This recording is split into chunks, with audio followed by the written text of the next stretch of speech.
So in this segment, we're going to be talking about the Conservative Party race and kind of an update. So this video is recorded at 3:48 on the 22nd of October. So what we know so far is to get on the ballot, to go to the Tory membership, you need at least the backing of 100 Tory MPs. So each candidate will need the backing of 100 Tory MPs, which is a very tall order.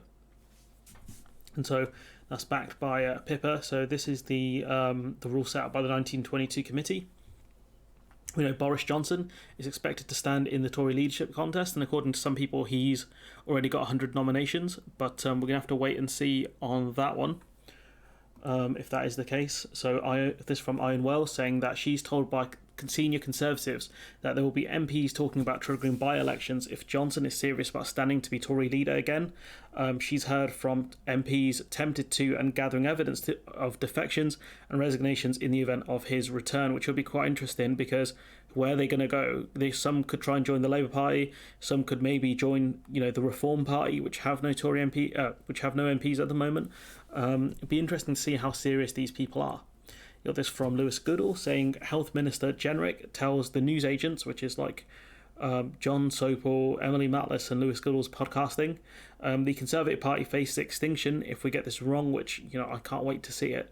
The country will face a very serious period of further instability and the Conservative Party will potentially cease to exist. Can't wait. Let's not forget this opening from the ITV News. It has been a night of astonishing scenes at Westminster, with reports of jostling, manhandling, bullying and shouting outside the parliamentary lobbies in a supposed vote of confidence in the government. The Deputy Chief Whip was reported to have left the scene saying, "I'm absolutely effing furious, I just don't effing care anymore," before he resigned, along with the Chief Whip. But we've just been told they have now officially unresigned. And this is obviously, you could argue this is kind of older news here. It's from only a few days ago. But the problem is this is the state of play in the Tory party, and that's what's important to look at in the context of a leadership vote. Downing Street kind of rowing it back, saying they didn't actually resign the Chief Whip, which is just insane. You've got this gentleman, I'm not going to play this clip again, but Charles Walker, MP, saying that the Tory party is looking at extinction here. And that he wants essentially a bloodletting in the party where they need to get rid of a lot of the mid-tier politicians who are just rubbish at their jobs. And, I kind of agree with him. There's so much mediocrity. Not even that. They're not even mediocre politicians. They suck. They're rubbish. 2 out of 10s. Stinkers.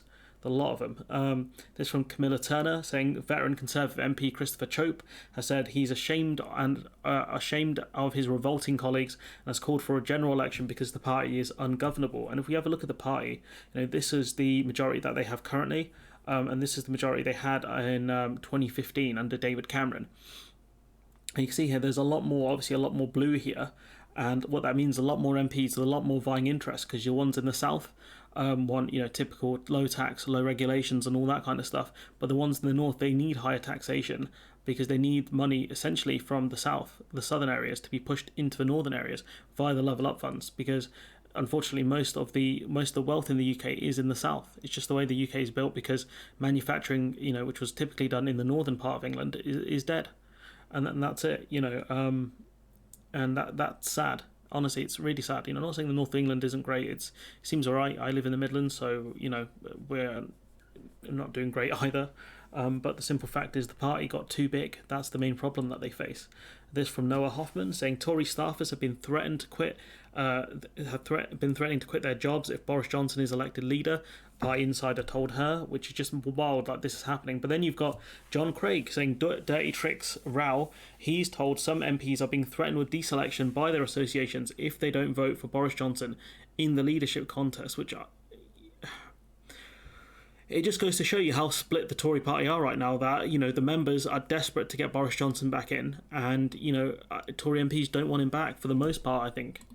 Thousands of elderly Conservative Party members could be excluded from voting in the leadership contest because the party does not have an email address for them. So the ones that vote typically by post, they're not going to be able to vote. So I think that really helps Rishi Sunak because those elderly voters will most definitely vote for Boris Johnson. Also, this man here on Newsnight, Question Time even, who is a big Boris Johnson super fan, who got ignored by the audience. Check shirt in the top, yeah. Graham spoke at the beginning about wanting someone who can command a majority in the Commons, and Jess says something about them needing a mandate, a proper mandate. There's only one man who's got both of those boxes ticked, and that's Boris Johnson. I think it's time for him to come back. Okay. Look at that, silence and laughter. That's what he deserved there. And this is a really interesting clip. This is about how easy it is to become a Tory party member and be able to essentially pick the Prime Minister. Everyone knew what the audio is not the best there. All the MPs who had worked with her knew what she was like. She set out her platform in the contest. And Rishi Sunak stood against her and he said, this is exactly what's going to happen.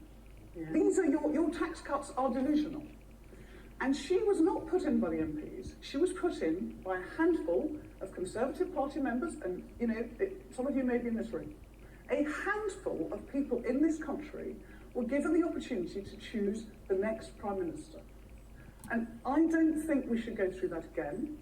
The Conservatives are now apparently intending to do the same thing again, but within a week.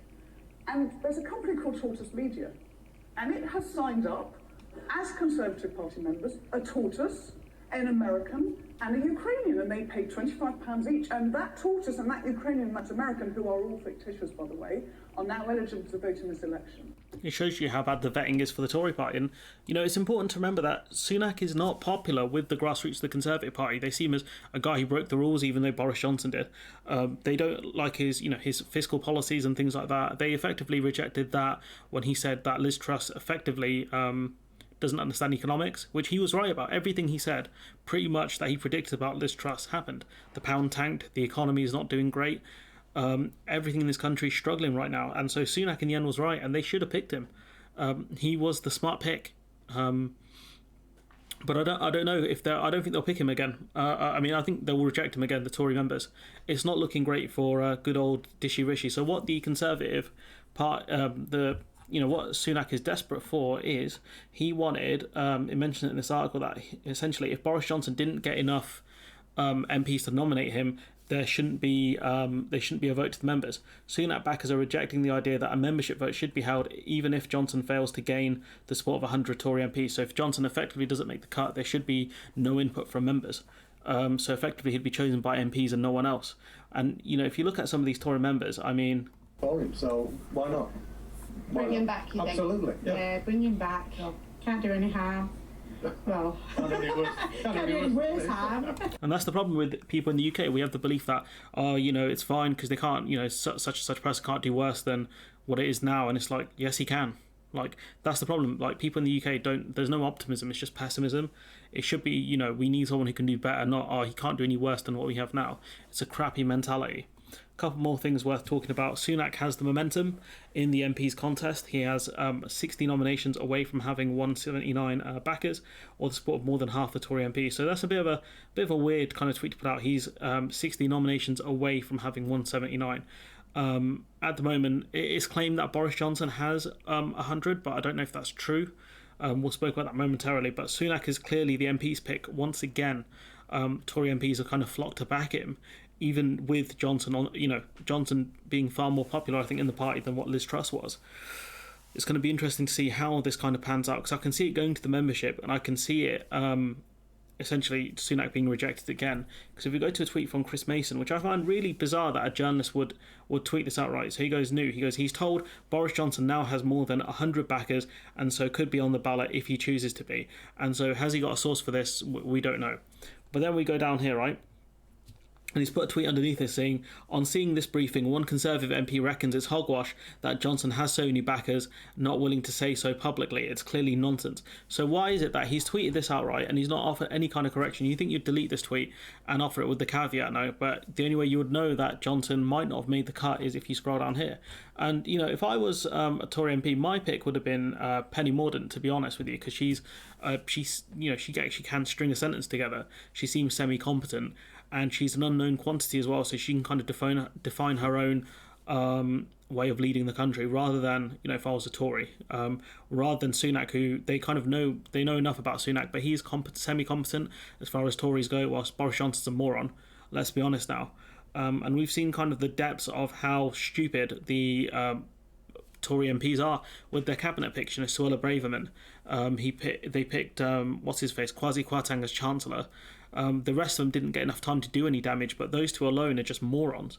But that's kind of an overview of the Tory party in the leadership race. It definitely looks like Sunak has taken the lead pretty well here.